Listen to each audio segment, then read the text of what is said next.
Welcome to Negotiating Job Offers. My name is Kay Gruder. My pronouns are she, her, hers, and I'm Assistant Director of Graduate Student and Postdoc Career Programs and Services at UConn's Center for Career Development. Before we get started, I'd like to go over a few items just so you know how to participate in the webinar. You should see your attendee interface on your computer, and typically it's in the upper left corner. You'll have the opportunity to submit questions by typing your questions into the chat pane of the control panel, and you may send in your questions at any time during the presentation. Since this is a previously recorded webinar, these questions will be emailed to me and I'll answer them within 3 to 5 business days. Also note that a recording of today's webinar will be emailed to you within 24 hours. And there's also a very short evaluation that will appear at the end of the webinar for you to complete. So let's get started. In this webinar, we'll cover content that's focused on negotiating with confidence. We will discuss the importance of knowing your brand, which really means the value that you bring to the employer. We'll look at factors that can make it difficult to negotiate. We will discuss tips for negotiating and the importance of knowing your priorities. Perhaps you've heard the saying, practice makes perfect, but I prefer practice makes prepared. And this is because really with negotiation, it's not about perfection or being perfect. It's really about knowing and conveying your value and also truly understanding the needs of the employer and connecting the ways you can contribute to meet those needs. It's important to understand what differentiates you from someone else and what makes you valuable to a potential employer. And if you have difficulty talking about and conveying these aspects of what we call your personal brand, consider engaging in one of the self-assessment tools that are accessible at the Center for Career Development's website. And if you're a graduate student or postdoc listening in on this webinar, then try out my IDP, which is really crafted for scientists, or Imagine PhD. And that's an assessment tool that's developed for individuals in the social sciences and humanities. When you can effectively convey your value, you add to your ability to negotiate, and then you'll negotiate from a place of confidence. So there's some interesting research out there, and most of the data identifies that less than half of all individuals negotiate their salary. And yet in a survey conducted by the global staffing firm Robert Half, 70% of 2,800 managers that were surveyed expected candidates to negotiate. So there's a bit of a disconnect there, right? But as we look at how to negotiate, we also have to acknowledge that there are a range of factors that either increase or decrease one's confidence and sometimes even one's ability to negotiate. And what I found interesting is when I go off and I do an internet search about how to negotiate, there are lots of articles and all of them are eagerly providing tips and strategies, but they usually forget that we each come to the negotiation process with very different experiences, very different backgrounds and needs. And so as an example, when I work with graduate students who've been, let's say, TAs or GAs, they've been making usually less than $30,000 a year. And if they receive a job offer of $55,000, it can seem like an amazing amount of money, but in reality, the individual might be worth much more than 55,000 a year to a company. And with a little research, the individual might find out that the position they're applying to actually pays closer to, let's say, 73,000 at similar companies. So in this situation, the graduate student has been existing in a low salary environment, and it's kind of understandable in that scenario how an offer of 55,000 seems great, but it could actually be way too low. To complicate things, the same individual could be from a culture where, let's say, it's rude to negotiate. And so as we begin to look at various factors, we can see that negotiation isn't as easy as just trying these 3 tips or applying these 10 steps. Sometimes the job candidate has to learn or unlearn ways of thinking, gain some new skills to better support overall confidence and the ability to negotiate. On this slide, we can see some of the factors that can impact negotiating. And many of these factors can impact negotiating either positively or negatively. And that's kind of interesting in itself. But we have confidence, knowledge, experience, privilege, financial need, cultural differences, emotions, gender inequality, racial bias, and so much more. So it's not as easy as the 3 tips or the 10 steps. Some people find it helpful to think of negotiating as really problem solving. And in order to effectively negotiate, you'll need to research salaries for the jobs that you're applying to, and I'll talk about some websites to help with that. You'll need to know your priorities. And this might be your priorities for your salary, but also your priorities for other components of the job offer that are potentially negotiable. There's a lot more to negotiate than just the salary. And then you'll need to develop ideas about how best to show your value and then be prepared to offer alternatives. As you learn about negotiation, it's really important to know what is potentially negotiable. And as I was mentioning, it's a lot more than salary to consider. Along with the salary, it's often possible to negotiate any one or more items on this list. So we have salary, maybe the number of weeks or days of vacation, a starting date, a signing bonus if the company offers one, or sometimes you can ask to receive one, relocation expenses, conference fees, professional development. Sometimes you can negotiate the timeline for a promotion or salary increase.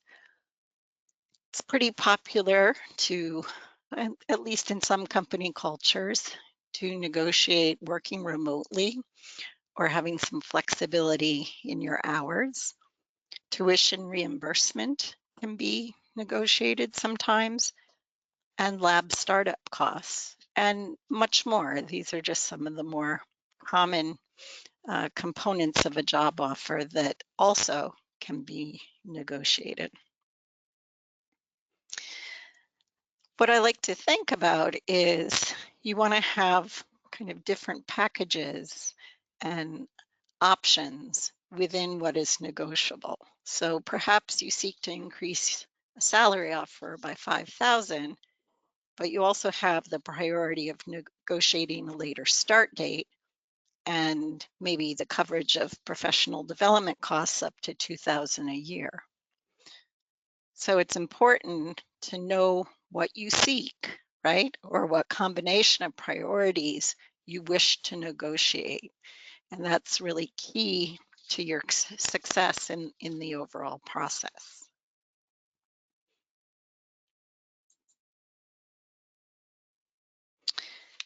So are you ready to negotiate? Really, it is about being prepared and taking some time to practice. Interestingly, you want to remember that the employer has already determined that they want you to join the company.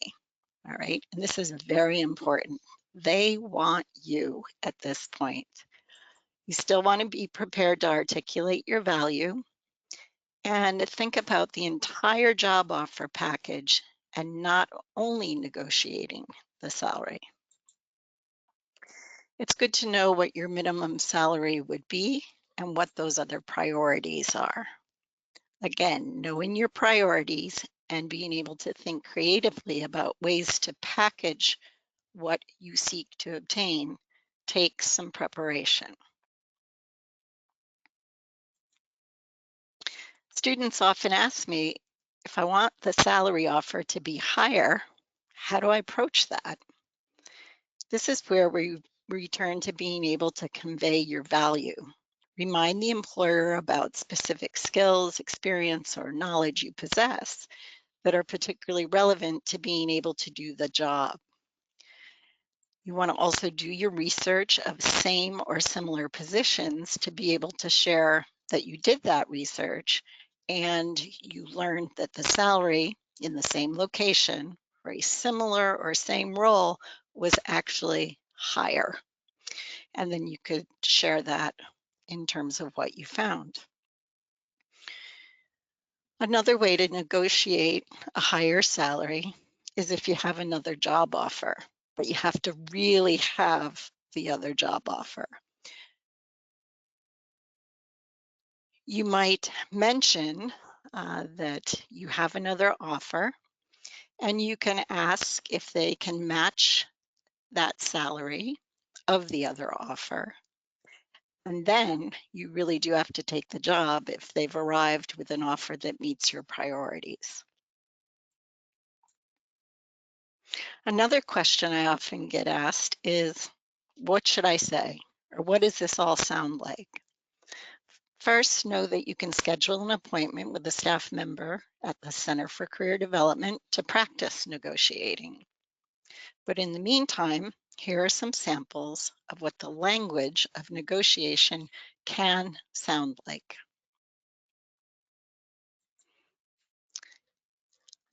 Here's one conversation. I've done some research on salaries for comparable positions in insert your geographical area, and I am seeking and insert an exact salary figure. And I'll talk a little bit more about why to use an exact salary number as opposed to a range. Let's look at another example. Thank you so much for the offer. I'm speaking with another company that has offered me more. If you're able to hire me for, again, insert the exact number, I'd be delighted to accept. And here's a third one. I'd like to discuss a few different components of the job offer package as the salary is a little lower than I expected. You'll note that I recommend that you provide an exact salary number instead of a range.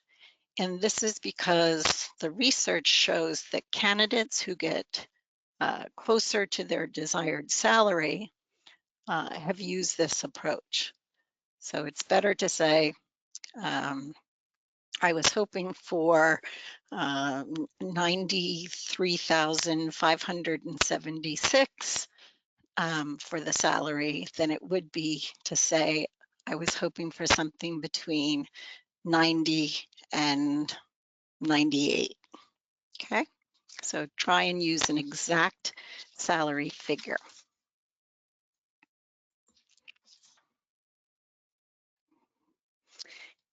And now I'm going to share a few of the different approaches and resources for learning more about salary information. First, you can consider reaching out to people you already know that are in the career field that you're applying to, and just ask if they would be comfortable sharing any insights about an appropriate salary or an appropriate salary range. You don't have to ask them what they're making, but you can ask about their knowledge about what would be an appropriate salary for such a position.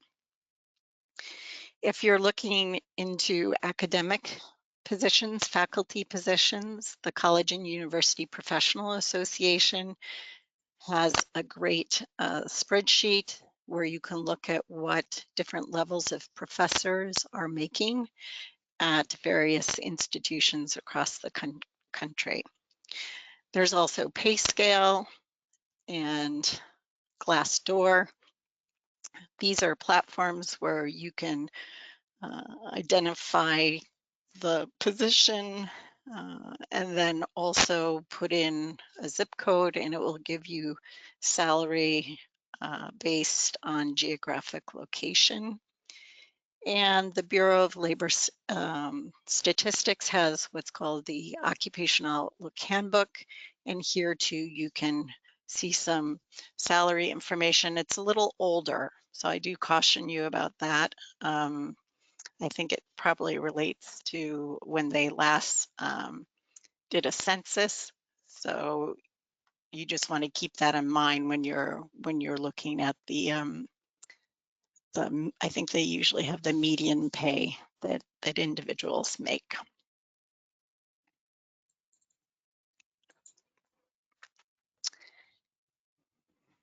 Basically, you want to take time to map out a next step to develop your ability to negotiate. Negotiation is one of those career prep areas where practicing now and figuring out how to prepare will yield much better results than when you're in the midst of an actual negotiation. It's pretty hard to learn how to negotiate and at the same time having to negotiate. And remember what I shared earlier. This is the time when the employer is most excited to bring you on board. And so what this means is that this is the time when you have the greatest opportunity. Once you're hired by a company, you'll typically be locked into whatever the existing salary and performance review structure is. And it's pretty hard to move out of that. So when people tell you now's the time to negotiate, it's usually true. And then additionally, most employers offer a salary knowing or thinking that perhaps someone will negotiate. And usually the salary they offer is not the best salary that they can offer the candidate. So keep that in mind as well. This wraps up negotiating job offers. Please consider booking an appointment with the Center for Career Development to practice negotiating job offers, and also know that we're available to help with all your career and job search preparation. And as a final note, you'll be emailed a recording of the webinar in the next 24 hours, and a brief evaluation will pop up at the end of the webinar. It would be great if you could complete that. Wishing you all the best as you continue on your career journey.